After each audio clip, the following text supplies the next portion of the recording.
mbokk yi na ngeen def maa ngi ci jàmm bu baax a baax ñu ngi leen di nuyuwaat bu baax di leen jaajëfalaat yow mi di seetaan maa ngi lay ñaan bu fekkee abonné goo ci chaîne bi da ngay bës bouton bi ci suuf s'abonner pour nga mën a abonné aussi naka noonu nga bësaale cloche bi ci kaw pour nga gën a mën a am ci yeneen vidéo yi ñuy dugal. Donc ñu ngi am contentement bu baax a baax pour defalaat leen beneen vidéo. tey suñu vidéo bi dañ koo jagleel ay personnalité yi nga xamante ni dañ leen assassiné maanaam dañoo faat seen bakkan fii ci réew mi ñu nekk ay personnalité yu am solo aussi am ak ay personnalité yi nga xamante ni dañ leen a faat ci li ñuy wax peine de mort.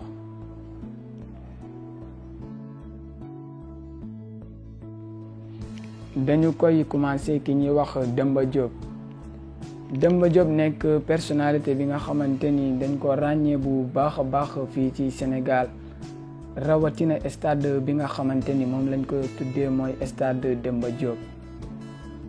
Demba Diop mu ngi juddu atum 1927 ci village bi di Bogué mu ngi génn àddina en 1967 à Thiès. Demba Diop nekkoon homme politique bu ñu ràññee woon bu baax a baax ci jamonoom fii ci Sénégal. nekkoon ku engagé woon nekkoon ku amoon xadar nekkoon tamit aussi ku jege woon loolu ki fi njëkkoon nekk njiitu réew Léopold Sédar Senghor. Demba Diop ci jamonoom occupé woon na fi ay ndomba tànk yu am solo occupé woon na fi aussi ay ndomba tànk yu bëree bëri nekkoon na fi ministre de la jeunesse et des sports aussi moo nekkoon maire ville bi di Mbour. aussi moo nekkoon na député ci parti bi ñuy wax IPS nekkoon parti Léopold Sédar Senghor. ci jamono jooju mën nañu wax parti IPS moom kese lañu reconnaître woon fii ci Sénégal. Demba Diop nekkoon ci ku ñu ràññee woon jege woon lool Léopold Sédar Senghor. Demba Diop dañoo faat bakkanam ci le 3 février 1967. lu waral ñu faat bakkanam nag ay version yu bari ñëw na ci histoire mais li ci mënti doon mën nañu wax ne ci jamono jooju parti bii di IPS ku ko jiite woon mooy Léopold Sédar Senghor dafa bari woon na ay xëccoo dafa bari woon na ay jàmbaarloo aussi parti bi ñu bari dañ ci daan xëccoo pour am ay ndomba tànk. mën nañu wax ci contexte boobu ci lañu faatee bakkan kii di Demba Diop. ñoo ngi ko faat ginnaaw bi ñu doon defee benn réunion politique ci gouvernance de Thiès bi ñu defee réunion ba pare ba génn ci biti benn waay bu ñuy wax Abdou Ndafa Faye ci la ñëwee jam paaka kii di Demba Diop ci la faatee bakkanam. mu nekkoon nit koo xamante ni dañ ko ràññee woon bu baax a baax ki fi njëkkoon nekk njiitu réew Léopold Sédar Senghor daf ko joxoon gëdd bu baax a baax ci parti bi. mën nañu wax aussi ci funérailles li kii di Léopold ñëwoon na teew si ak ay personnalité yu bëree bëri fii ci Sénégal. Demba Diop moom la ñu tuddee ñaareelu stade fii ci Sénégal yi bu fi gën a am solo yoo xamante ni aussi moo fi gën a rëy muy stade Demba Diop. stade Demba Diop mi ngi ci Dakar ñoo ngi ko tabax en 1963 mais ci ginnaaw gi lañ ko tuddee Demba Diop pour delloo ko njukkal mu nekk stade bu am solo muy jël 15 000 spectateurs. aussi Demba Diop soxnaam ñu ngi koy wax Caroline Faye mu nekkoon jigéen boo xamante ni dafa engagé woon bu baax a baax ci politiku Sénégal. Caroline Faye moo njëkk a nekk député bu jigéen fii ci Sénégal njëkk a nekk aussi ministre bu jigéen fii ci Sénégal.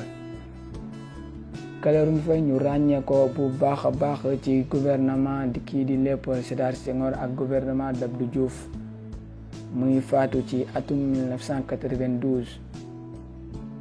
stade bu nekk Mbour ñu koy wax Caroline Faye moom lañ ko tuddee. Demba Diop nekkoon nit bu ñu ràññee woon lool.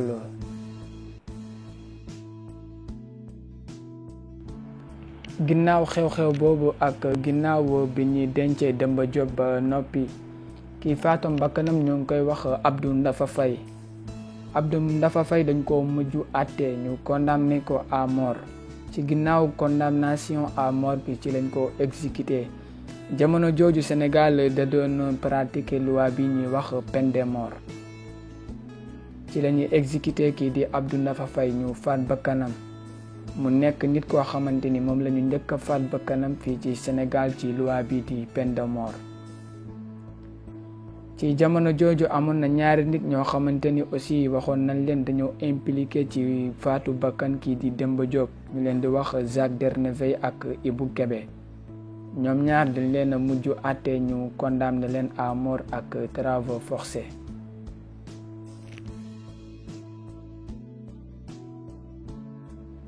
ginnaaw bi ñu faatee bakkan kii di Abdou Nafa Faye dañoo toog ñetti weer rek beneen événement xewaat fii ñu faataat bakkan keneen ki ñuy wax Moustapha Lo.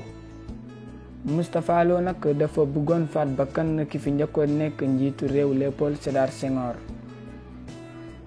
Moustapha Lo bokkoon ci famille bu ñu ràññee loolu ci wàllu diine fii ci Sénégal nekkoon cousin ci kii di Serigne Cheikh Tidiane Sy Al Maktoum nekkoon xalif général des Tidiane. Moustapha Lo nekkoon nit ku jàng lool nekkoon secrétaire particulier ci l'ambassade Sénégal bu nekkoon Égypte ca jamono jooju. li waraloon xew-xew bi mooy ci bésu tabaski ginnaaw bi ñu jullee tabaski ba noppi Léopold Sédar Senghor fi mu jigee pour doon bëgg a ñibbi kii di Moustapha Lo ci la jëlee pistolet bëggoon faat bakkan kii di Léopold Sédar Senghor.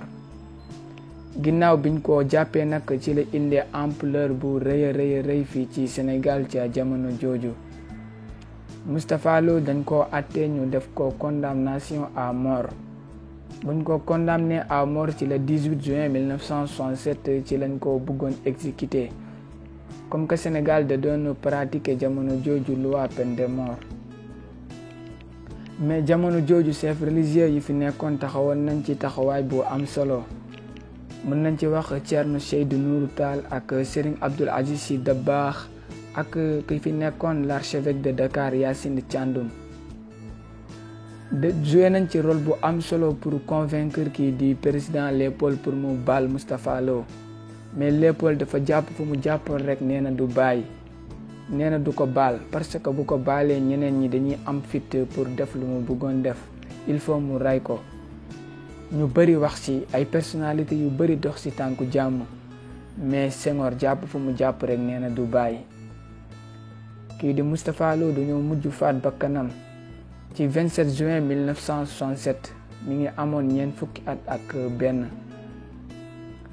Moustapha Lo biñ ko faatee ci lañ ko robee ci almeer bi ñuy wax cimetière des abattoirs nekk ci Soumbédioune.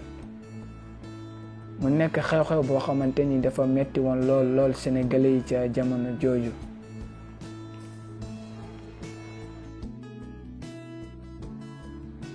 am ñeneen ñi nga xamante ni dañ leen jàppale woon ca jamono jooju ñu accusé woon leen que ay complice lañu avec kii di Moustapha Lo. ki ñuy wax Moustapha Dramé dañ ko tëjoon prison à perpétuité ak ki ñuy wax Doudou Ndiaye dañ ko tëjoon 10 ans ak 150 000 d'amende ak Mamar Mbaye dañ ko tëjoon 5 ans ak 100 000 francs d'amende. ki ñuy wax Magu Ndiaye ak Moustapha Diop ak Maysa Seck dañ leen mujj baal. muy ñaari nit ñoo xamante ni dañoo faat seen bakkan ci wàllu peine de mort mooy Abdou Nafa Faye moo faatu bakkan kii di Demba Diop ak Moustapha Lo bëggoon aussi faat bakkan kii di Léopold Sédar Senghor. muy loi bi nga xamante ni mujjoon na continuer fii ci Sénégal ba jamono Abdoulaye Wade. en 2004 ci la Abdoulaye Wade ci la fi jëlee loi bi di peine de mort mais mun nañu wax ca jamono jooju ba jamono Abdoulaye Wade reyaatuñ fi keneen ci wàllu peine de mort.